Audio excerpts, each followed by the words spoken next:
Earlier today, Jerome Powell and Ben Bernanke, they had an interview and there was a fantastic mediator and they were talking about a lot of things about the economy. I cut out the entire fluff and this is going to be a 27-minute video, only the important stuff.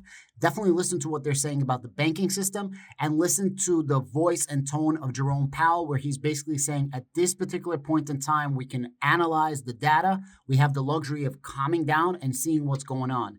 For me, this means that there's going to be a pause in the next FOMC meeting. We still got the CPI and PPI report to come out and see what's going to happen. And Ben Bernanke was kind of leading up to this as well, that now we have the luxury of just chilling out, relaxing. Remember, right now, the federal funds rate is 5 to 5.25. The market is saying there's around an 80% chance that they're not going to raise and a 20% chance that they're going to raise 25 basis points.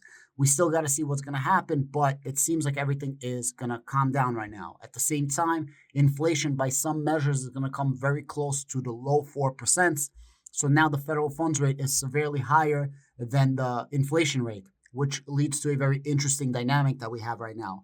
Enjoyed this 27-minute video. This is very important video. This is all the important stuff, and this is directly affects your money, your wallet, your pockets. So make sure that you watch this. Thank you.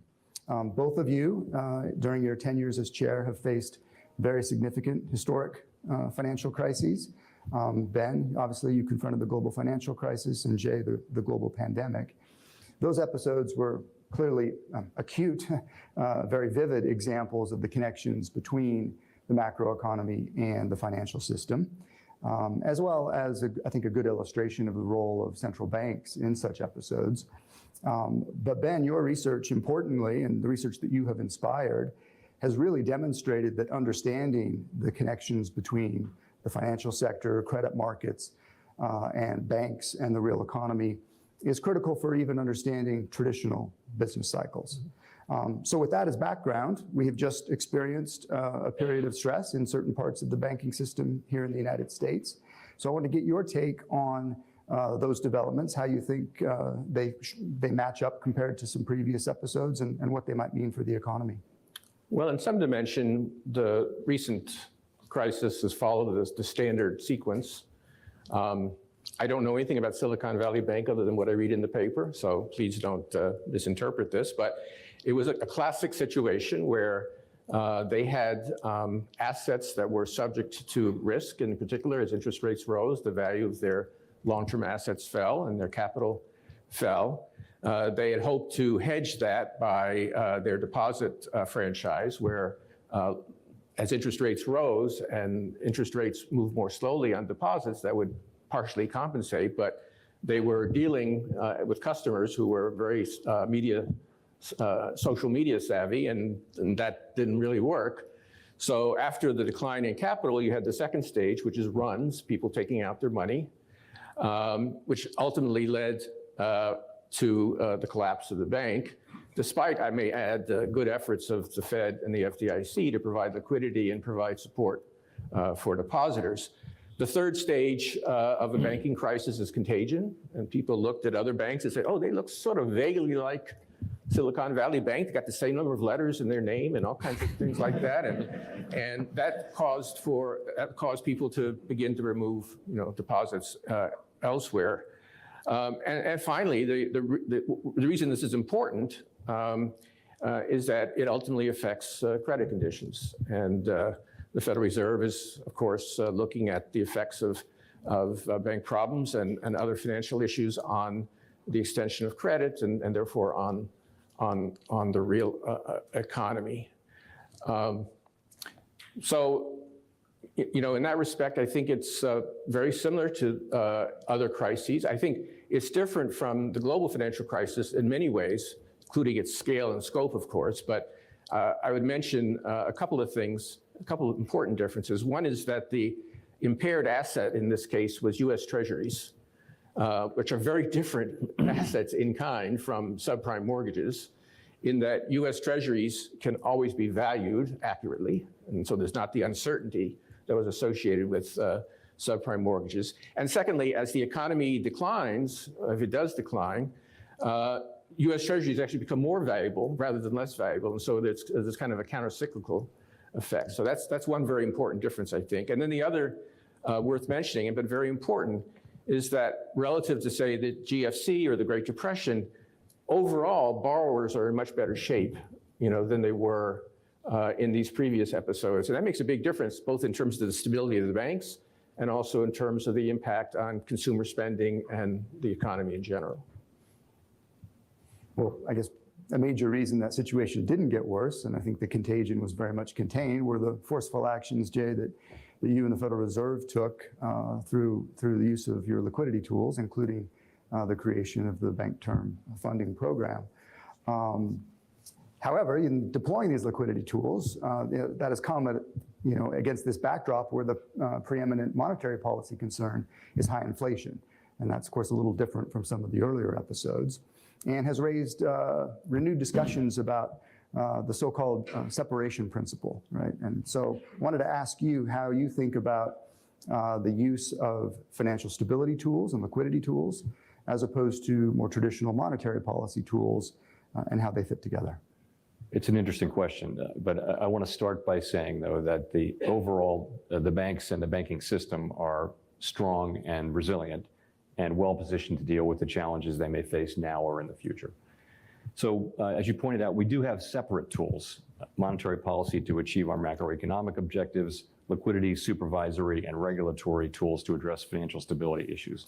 But I see an important distinction between separation, this is the separation principle, separation and independence.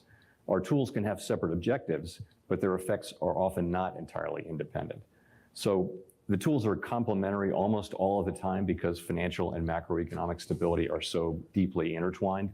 In fact, our consensus statement notes that sustainably achieving maximum employment and price stability depends on a stable financial system. So because they're so intertwined, to me, there is not likely to be an absolute and complete separation of the tools, nor is that possible or desirable. And I think as Ben's research and the global financial crisis demonstrated, financial stability affects macroeconomic stability and vice versa. We saw that clearly at the outset of the pandemic. As a result, the tools that we use to address concerns in either arena can and will affect both, especially during extreme circumstances. That said, yes, the tools are separate, they have individual purposes, and most of the time each can be used for its intended purpose without compromising the other. For example, as you pointed out, when banking stresses emerged in early March, we used our liquidity tools, discount window and the Bank Term Funding Program, to make liquidity available to banks that might need it. And that liquidity supported the stability of the financial system without restricting the use of our monetary policy tools to promote price stability. While the financial stability tools help to calm conditions in the banking sector, developments there, on the other hand, are contributing to tighter credit conditions and are likely to weigh on economic growth, hiring, and inflation. So as a result, our policy rate may not need to rise as much as it would have otherwise to achieve our goals. Of course, the extent of that is highly uncertain. So, thank you. And of course, that I think the effectiveness of those tools is reflected in the fact that the FOMC has actually raised interest rates twice since the emergence of the banking strains. Of course, and the purpose of that is to confront the inflation issue, which brings us to our next topic, which is in fact inflation. In the pandemic and the aftermath, we've had many renewed discussions of the important and classic textbook distinction between supply shocks and demand shocks.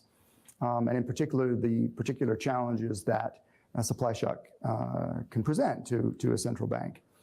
And that's also raised a lot of questions in academia and in policy circles as to whether or not the inflation process post-pandemic is going to look quite different than prior. Jay, maybe we can start with you. A number of folks have argued that we are entering a new period where supply shocks will be more frequent. Would love to hear your views on whether you think that's a possibility and what that might mean for central banks. So it's a great question, and it's one I think we'll be dealing with for quite a long time. And I'd say it's certainly possible that we'll see continued supply shocks. I also think it's just very hard to forecast that with any confidence. As Yogi Berra is thought to have said, Ben, you're the baseball expert, you can confirm or deny this, but it is difficult to make predictions, especially about the future. So I think that the best we can do at this stage is probably to just identify the factors that we think can lead to further negative supply shocks. I will say that, though, that positive supply shocks related to globalization largely probably contributed significantly to the period of low inflation that either ended or was interrupted by the onset of the pandemic. And I'm thinking there of the vast increase in global labor supply, the development of efficient global supply chains, facilitated by technological advances and things like that. And I would say those positive supply shocks do not seem likely to be repeated.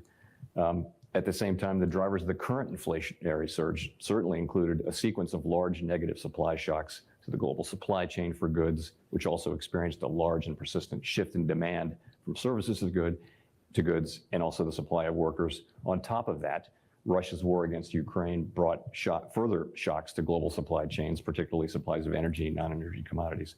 So we can't know how persistent those shocks will be or whether further negative supply shocks will come along. Will globalization be partially or fully halted or reversed? Will it resume again as the pandemic mercifully recedes into memory? We can't really know that now.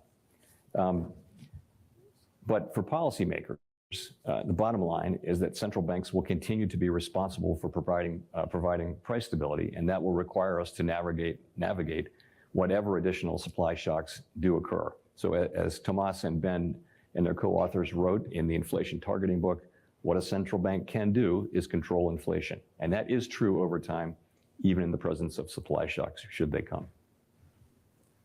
Ben, I'd love to hear your views on this. So unusual events which disrupt normal economic functioning often are followed by inflation. Examples are World War I, World War II, the Korean War, and now the pandemic. And the pandemic just makes it harder for policymakers to understand what's happening and to react appropriately. And in particular, the pandemic scrambled the labor market, made it harder to judge the state of the labor market. The opening led to a very extended rise in commodity prices, which was difficult to deal with. We had supply chain issues, which was pretty much a new thing, which was also a contributor to inflation. So there are many features of the pandemic that made this an unusual episode and a difficult episode to address. That being said, I think that, and I've done some research on this with Olivier Blanchard that we're presenting next week, the basic mechanisms, I think, are still the same. But you have a bunch of bad shocks, that's going to give you a problem. But the underlying mechanisms of supply shocks and tight labor markets and so on are really the same. So I think, I don't think there's been a major change in the underlying process that generates inflation, only a series of shocks related to the pandemic that gave us this episode. Going forward, I agree with Jay that we can't predict, what new shocks will come. We've got new technologies out there that might, make big changes in our economy. We've got, green investment, things like that might affect the price and availability of fossil fuels. And so there are many, many things that we can't predict. But I think that broadly speaking that the inflation process has not changed. And it's one aspect of that, which is very good news, is that the Federal Reserve's credibility has helped keep inflation expectations, particularly longer term inflation expectations, reasonably well anchored, which is always sort of the first step in getting control of inflation. You mentioned the role of the labor market tightness in the inflation process. I think it's quite striking that right on the eve of the pandemic, the unemployment rate was around 3.5%, a 5-decade low. Yet at the same time, inflation was kind of struggling to get up to 2% on a sustained basis. Here we are in 2023, the unemployment rate is roughly at the same level as it was prior to the pandemic. But of course, inflation is far above 2%. So in that context, should we be thinking about the relationship between slack in the labor market and inflation differently? Do we not have the right measures of slack? Is it the problems with understanding what the natural rate of unemployment is? Or is slack really not the key to understanding inflation in the first place? Ben, you want to take that one first?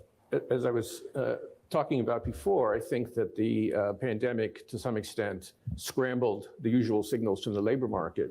And the Federal Reserve over time has begun to put more weight on things like the vacancy to unemployment ratio, which seems to give a better signal in a period of change when the labor market matching process is in change. than the unemployment rate. So there has been some scrambling of those signals.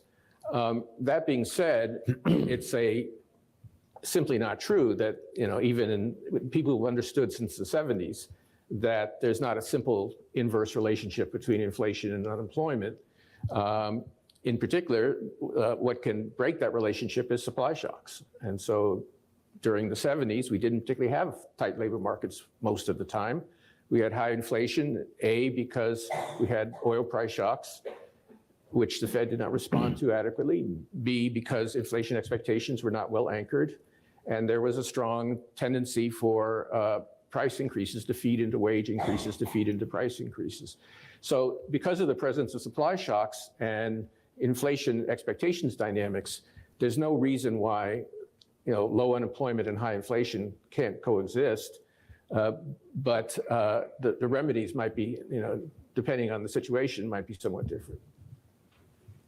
Jay, how are you thinking about that? So I'm very much in agreement with that. It's certainly true that we had both before and after the pandemic unemployment very low, close to 3.5%, but that we only had high inflation after the pandemic. Does that mean that our understanding of the relationship between slack and inflation is badly wrong, or that it has changed fundamentally after the pandemic?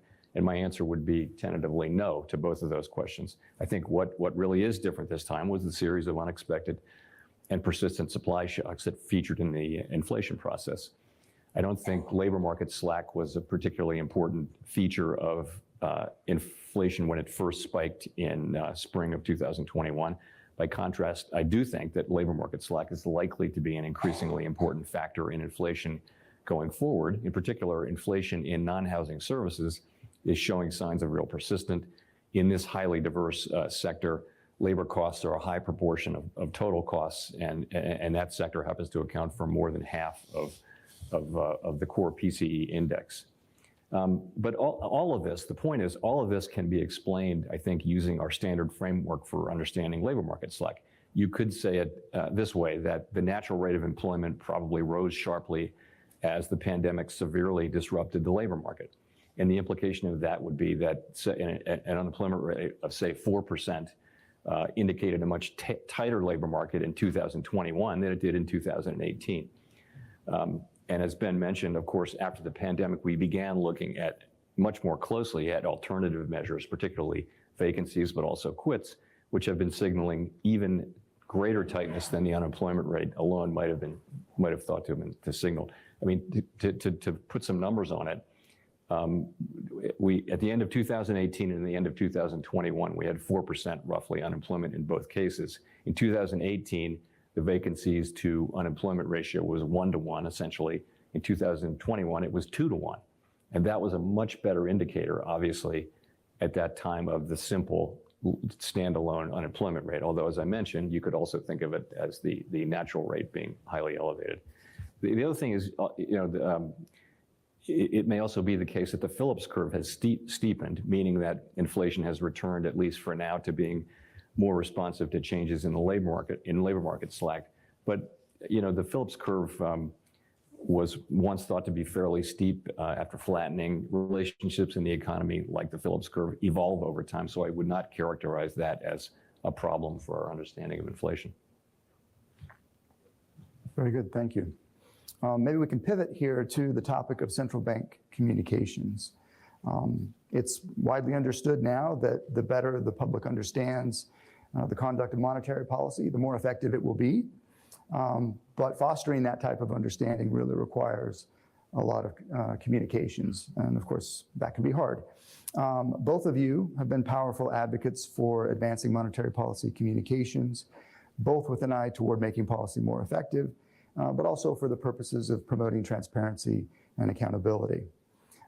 Ben, you've obviously played a critical role here, advancing the FOMC's communications, including the introduction of press conferences after FOMC meetings, the introduction of the summary of economic projections.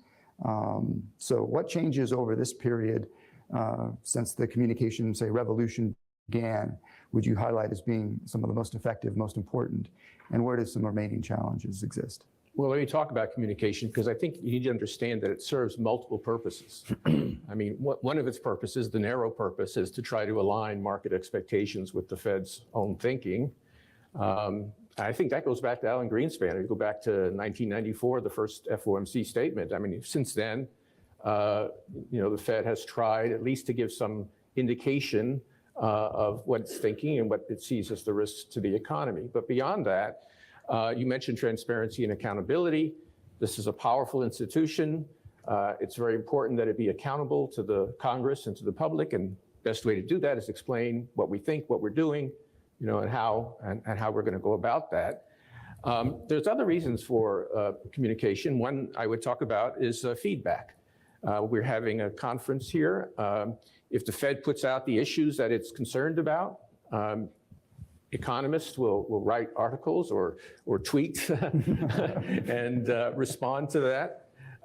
Or in the case of the Fed Listens program, maybe it would be more ordinary people who are explaining, how monetary policy affects them. One final thing I would mention is diversity of views. Because the Fed has a consensus culture, and there are very few dissents normally, the outside perception is the Fed is subject to groupthink, which of course is possible, but with people talking about, their own views and explaining why they see the economy as they do, it does, I think, at least to some extent, show that there is a range of opinion on the committee. In terms of tools, I guess I do feel proud about the press conferences, which I introduced 4 times a year after the Summary of Economic Projections, in which Chair Powell has taken to an art form. I think also, just the inflation target, the forecasts that we release, and there's a cultural change, which some people don't like, but I think on net is good, which is, it used to be, if you look back at speeches in the Greenspan era, the president of the Federal Reserve Bank of Minneapolis, would talk about, harvests or something, and talk very much about the global or national economy. Now you have a lot of people talking about, the different aspects of the Federal Reserve's views. And again, that contributes to both market transparency and also to accountability to the local constituency and to the national constituency. Jay, you of course have continued to push forward on the communications and transparency fronts. Welcome your thoughts.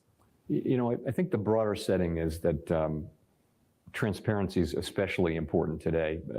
Polling data show that many important public and private institutions globally have struggled to retain the public's trust and support in recent years.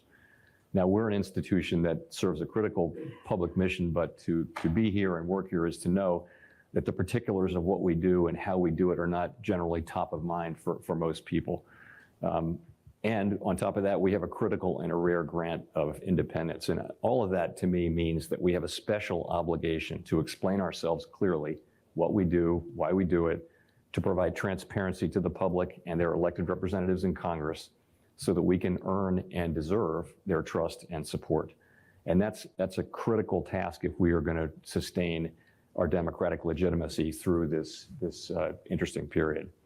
My colleagues and I really take that as a primary and affirmative, proactive obligation, and not something we see as a burden or of second order importance. So in that spirit, to your point, we have followed the example of Chairman Greenspan, beginning in 1994 with the first post-meeting statement, through Ben's innovations, and Janet as well, in looking to foster greater transparency and accountability. And a couple of examples, we now do a press conference after every meeting, not just every other one.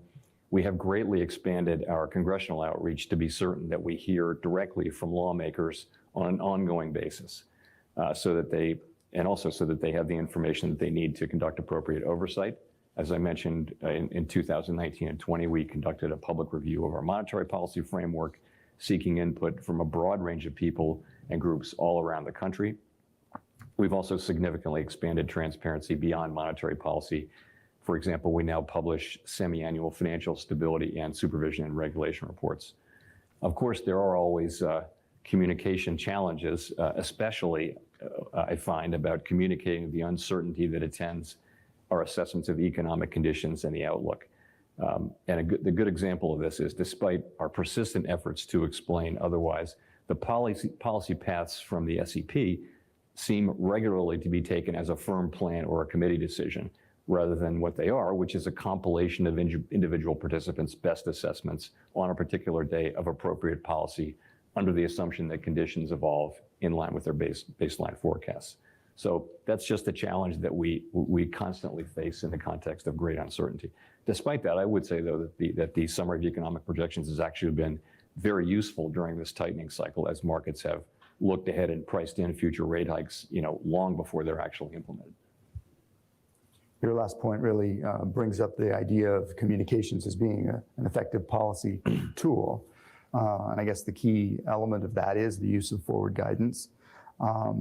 Jay, in one school of thought, forward guidance is a tool that should really only be deployed when interest rates are at the effective lower bound. And so you can no longer provide accommodation by lowering rates further, and so you do so through communicating about the policy path in the future. But another school of thought, forward guidance should be just a regular part of communicating with the public to convey the committee's policy intentions, even far away from the effective lower bound. Where do you come out in that debate? Well, I do think it depends on circumstances. I do think that forward guidance can be useful when policymakers have a materially different or clearer view of the likely path of policy than does the interested public. I would agree at the effective lower bound when we need to provide more stimulus by indicating an intent to keep policy accommodative longer than the public expects. There's a use case there. I also would say, though, that communication comes with a cost of misinterpretation, and it also may limit flexibility. So I think we should use forward guidance sparingly when the course of policy is either reasonably well understood or, on the contrary, is so dependent on uncertain future developments that little really can be said constructively about the future. And a good example of that was the March 2020 FOMC meeting. The pandemic shutdowns were just beginning. The level of certainty was almost unimaginable, and we chose not to issue an SEP at that point. Really, our view was that releasing a forecast at that time might have been more of an obstacle to clear communication than a help. In contrast, as I mentioned a minute ago, forward guidance has really been a useful and effective tool during the current tightening cycle, as financial conditions have tightened well in advance of actual rate increases. The 2-year tightened between the September 21 meeting and liftoff in March of 20. It tightened by 200 basis points before we ever actually lifted rates, and that's significantly because of our communication. So in the current context, until recently, it's been relatively clear that further policy firming would be warranted, and our forward guidance has said so. Now, however, we've come a long way in policy tightening, and the stance of policy is restrictive, and we face uncertainty about the lagged effects of our tightening so far and about the extent of credit tightening from recent banking stresses. So today, our guidance is limited to identifying the factors we'll be monitoring as we assess the extent to which additional policy firming may be appropriate to return inflation to 2% over time. As I noted at the last press conference, that assessment will be an ongoing one as we move ahead, meeting by meeting. Having come this far, we can afford to look at the data and the evolving outlook and make careful assessments.